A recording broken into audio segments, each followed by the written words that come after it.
Bom dia, mais uma manhã com Deus, priorizando a palavra de Deus. E nesta manhã do dia 19 de janeiro, nós vamos meditar de Êxodo, do capítulo 11 ao capítulo 13. E que a paz do Senhor encha o teu coração nesta manhã. Hoje nós vamos falar do ápice das 10 pragas.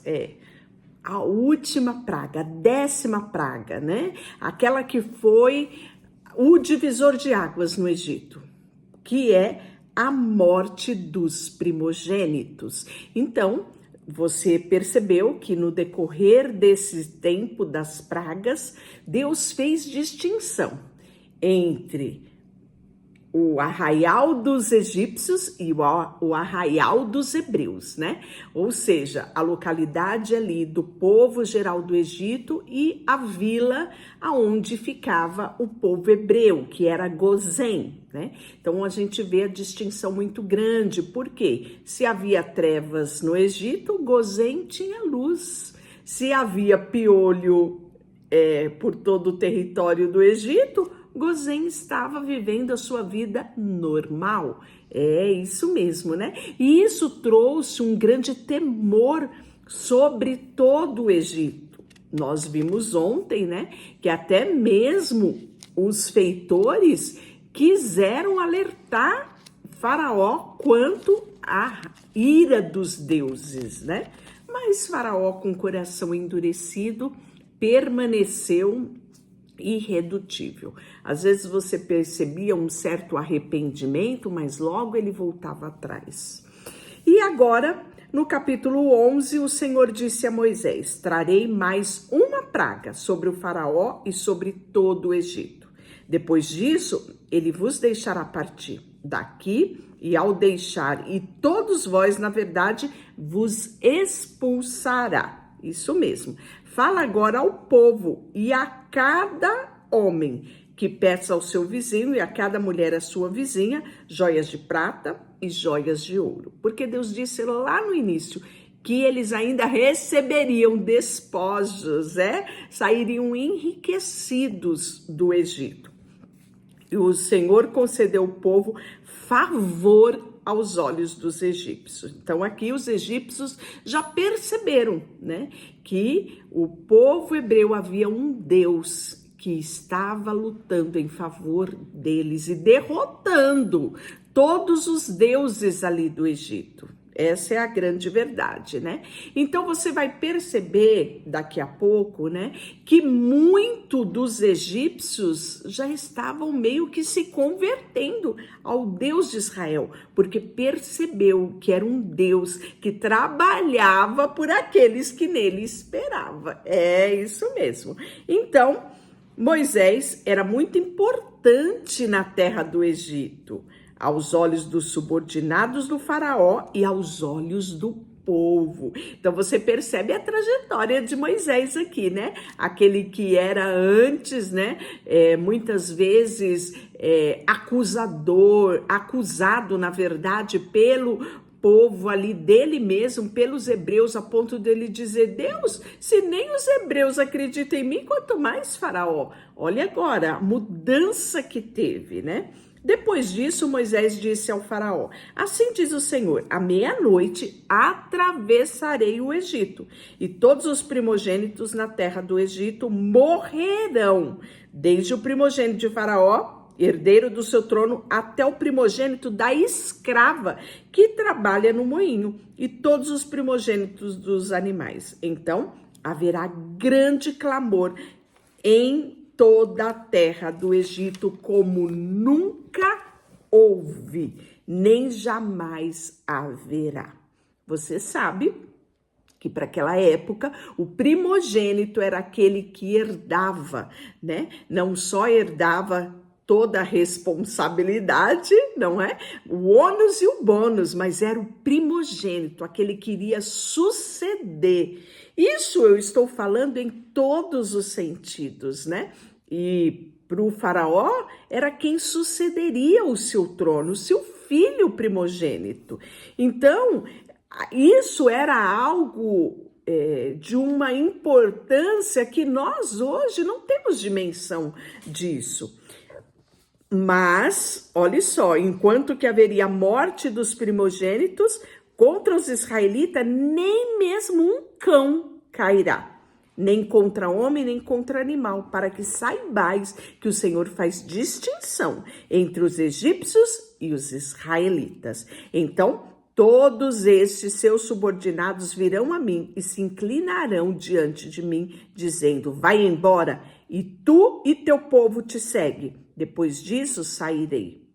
E Moisés saiu furioso da presença de Faraó. O Senhor havia falado a Moisés: e Faraó não vos ouvirá, para que as minhas maravilhas se multipliquem na terra do Egito. Moisés e Arão fizeram todas essas maravilhas diante do Faraó, mas o Senhor endureceu o coração de Faraó, que não deixou os israelitas saírem da terra. O capítulo 12, né? Nós vamos ver agora uma pausa e a preparação da saída do Egito, que é o quê? A instituição da Páscoa. A Páscoa não é coelhinho como tentam pregar. Você percebe que toda essa artimanha de fazer coelhinho da Páscoa, ovos de Páscoa, é para ofuscar algo extraordinário, que é a simbologia da Páscoa. Não só ali, criada no Êxodo, mas também com Cristo Jesus, o nosso Cordeiro Pascual. Então, não aceite a substituição de valores. Páscoa é sim a passagem. Isso mesmo, é este o simbolismo da Páscoa. Olha só. O Senhor falou a Moisés e Arão na terra do Egito: este mês será para vós o princípio dos meses. Será o primeiro mês do ano. Então, isso é marcante no calendário judaico, né? Eles iniciam um ano com a festa da Páscoa.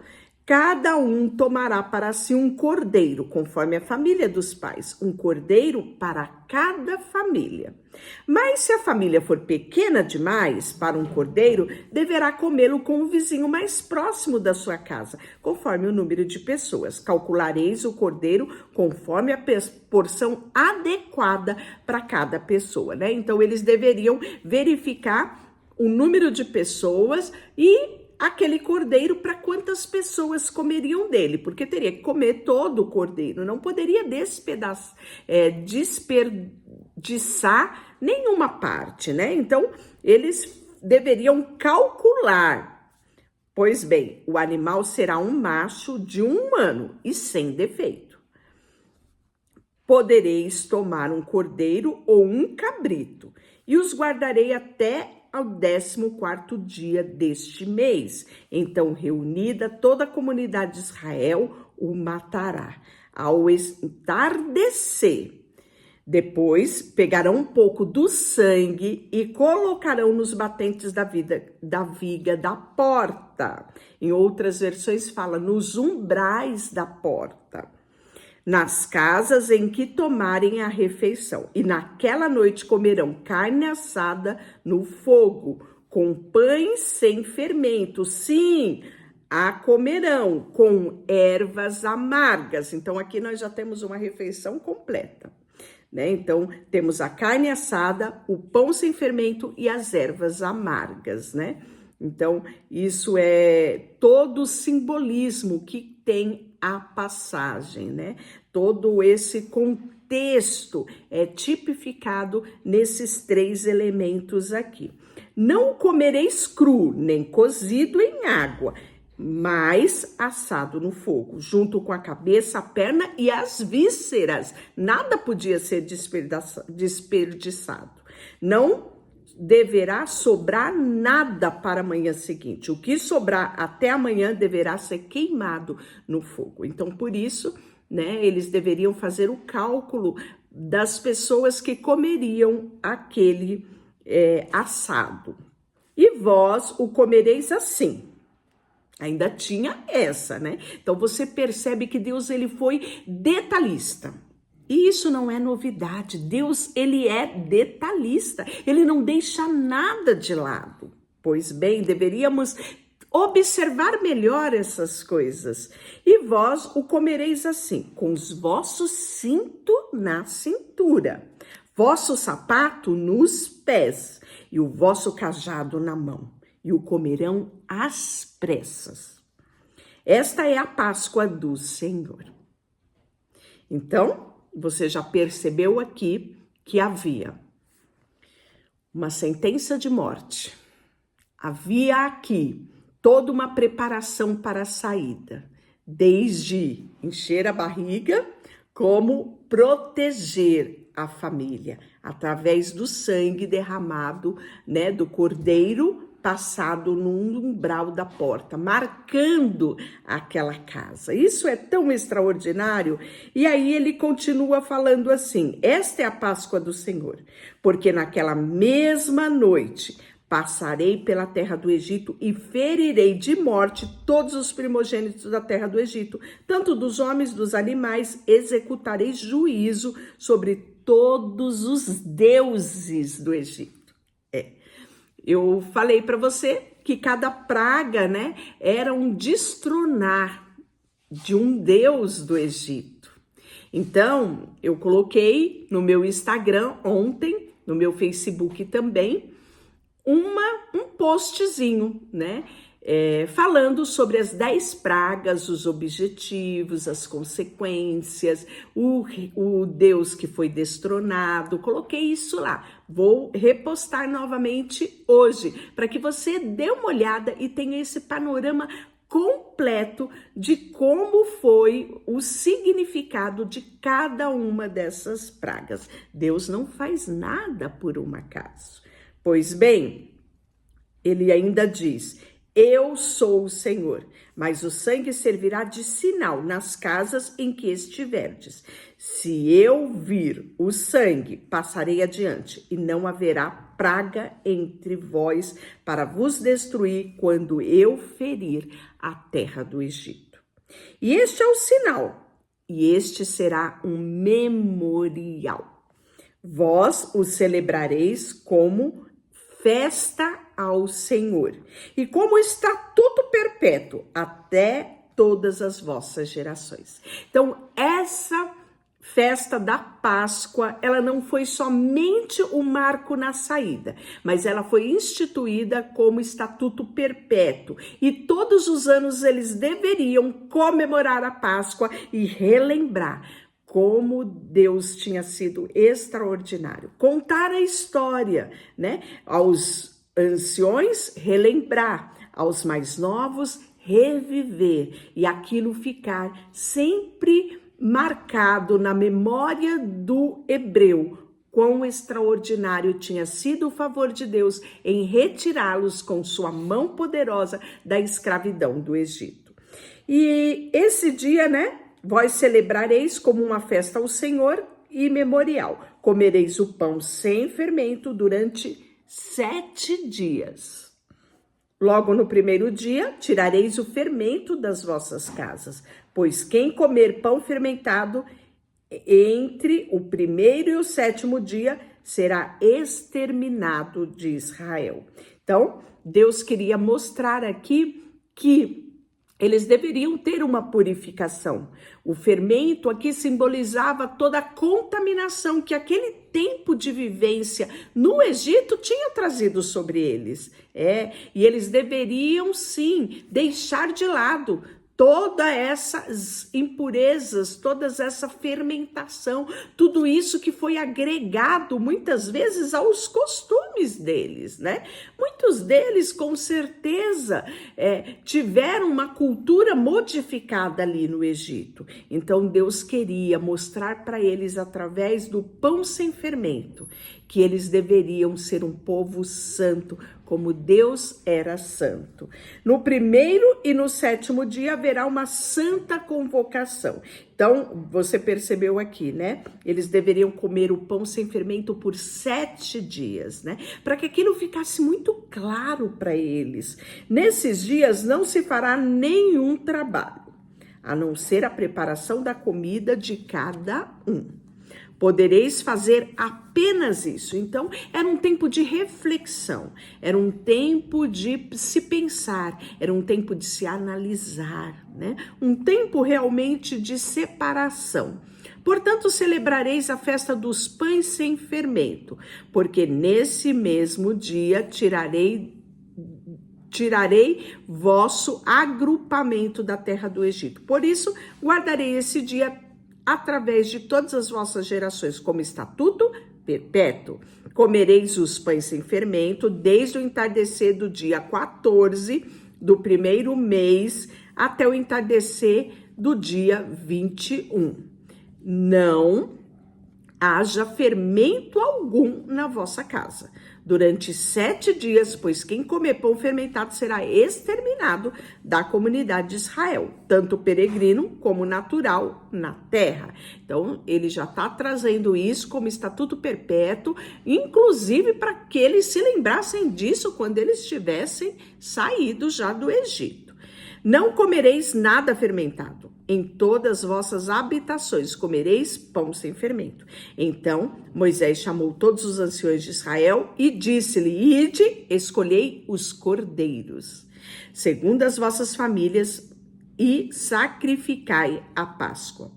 Pegareis um ramo de sopo e embebedecereis no sangue que estiver na bacia, e marcarás com ele a viga das portas e os 2 batentes, ou seja, umbral, a parte de cima e as 2 partes do lado, né? Marcando aquele território. Mas nenhum de vós sairá da porta da casa até o amanhecer. Então, eles deveriam fazer isso e ficar dentro de casa, ou seja, simbolizando que aquele lugar estava coberto pela proteção, sangue, e que ali eles estavam seguros.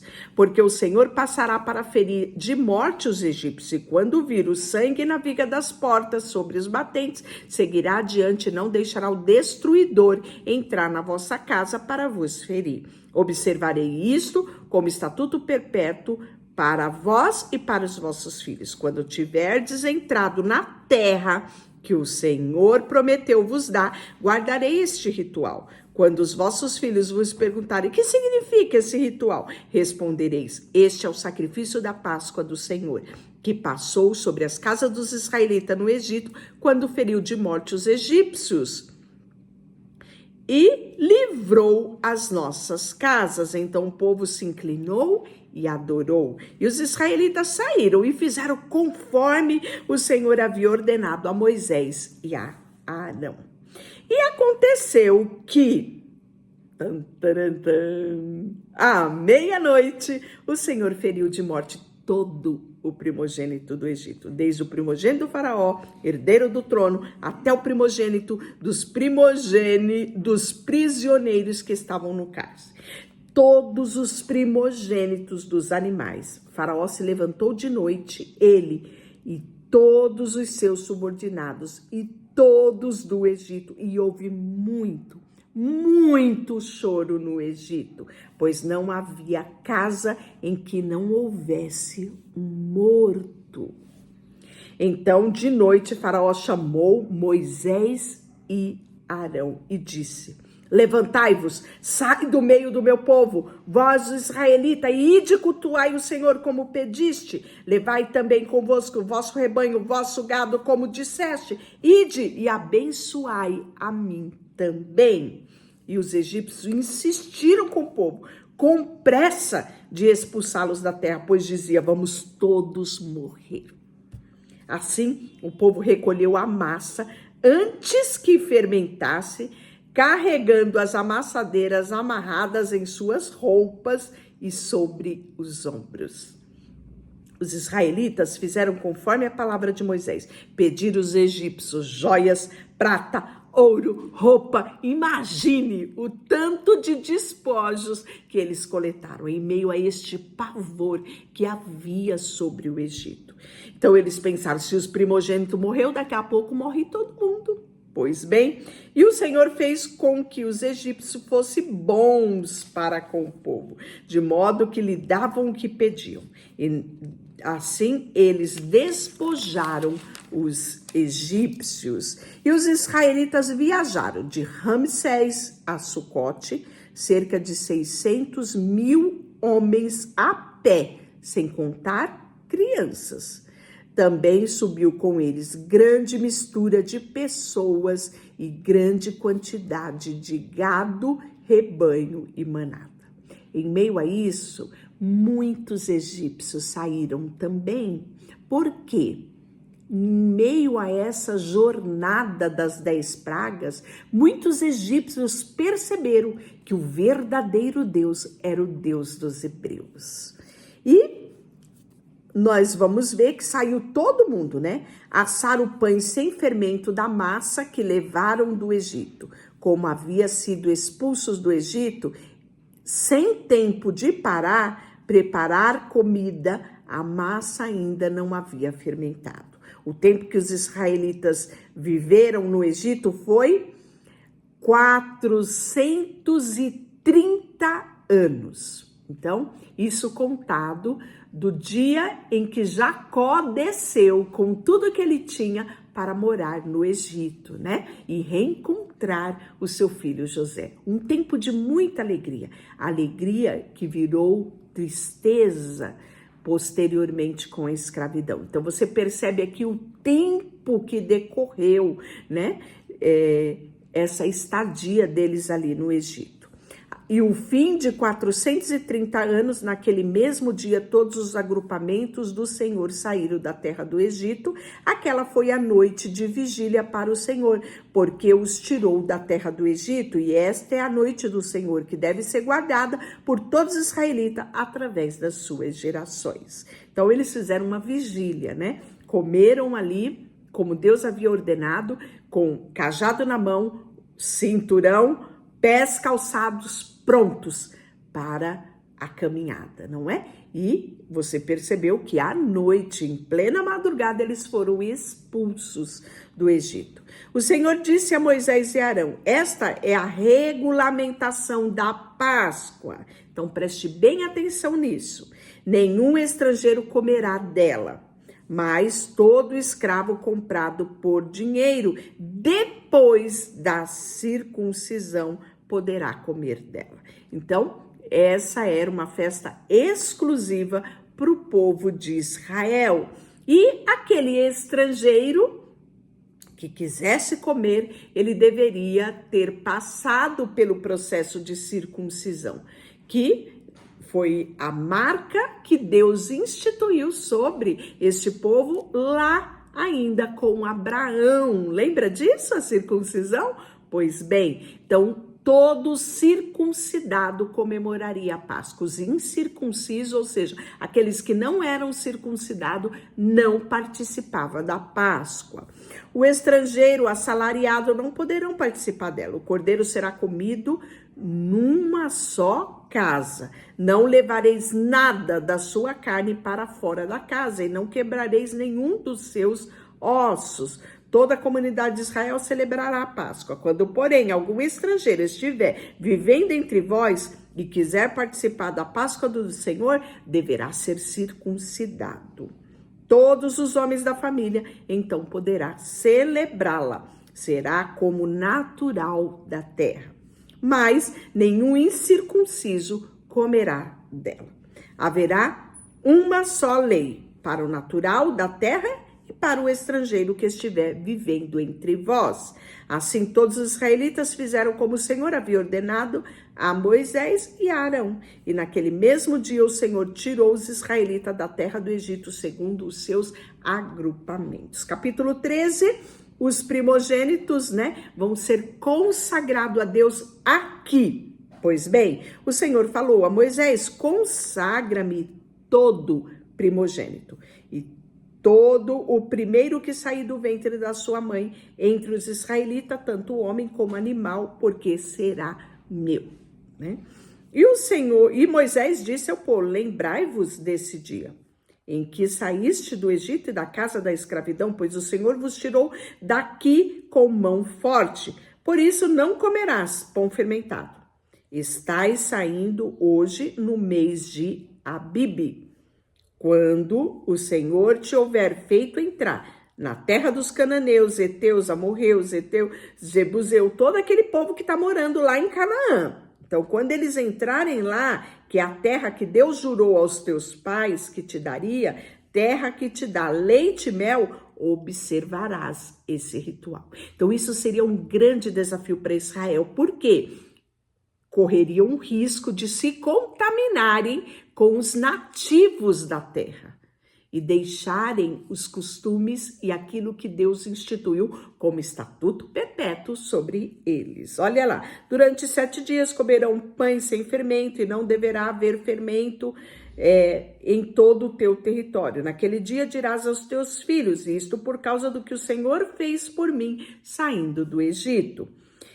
Isto te servirá de sinal em tua mão e de memorial entre os teus olhos, para que a lei do Senhor esteja em tua boca, porque o Senhor te tirou do Egito e com mão forte. Este versículo é o versículo que nós vamos falar no nosso devocional diário.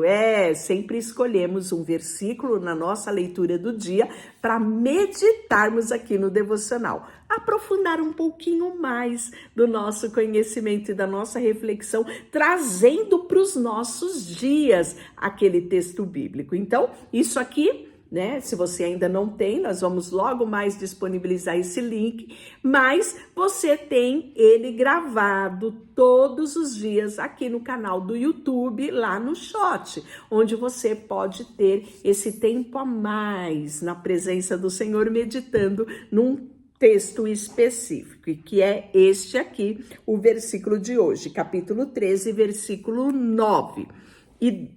E aí, continuando, 10, por isso cumprirás esse estatuto na sua época a cada ano. Quando o Senhor te houver feito entrar na terra dos cananeus e o tiver dado a ti, conforme jurou aos teus pais, separarás para o Senhor todo primogênito que sair do ventre da sua mãe, incluindo todo primogênito dos animais também. Os machos serão do Senhor.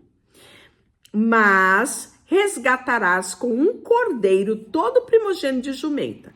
Se não o quiseres resgatar, quebra-lhes o pescoço. Isso está falando dos animais, tá? Resgatarás também todo primogênito entre os teus filhos. E no futuro, quando teu filho te perguntar, que significa isso? Responderá, o Senhor nos tirou do Egito, da casa da escravidão, com mão forte. Né?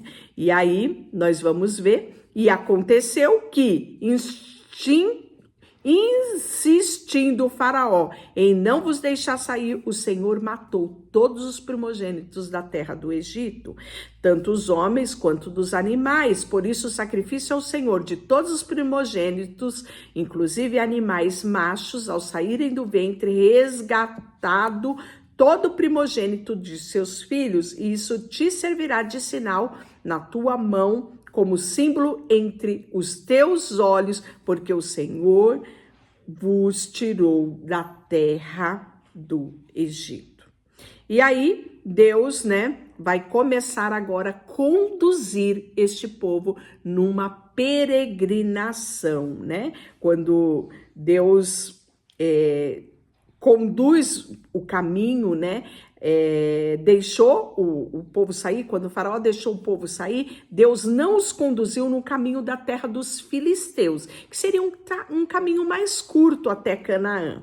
Embora fosse mais curto, porém disse, para que, caso enfrente guerra, o povo não se arrependa e volte ao Egito. Então, Deus viu que o povo não estava preparado para enfrentar os filisteus se houvesse um impasse, uma guerra. Então, Deus olha e dá preferência a levar o povo por um lugar, por um território, por uma travessia mais longa, mas que fosse mais tranquila. É isso mesmo, né?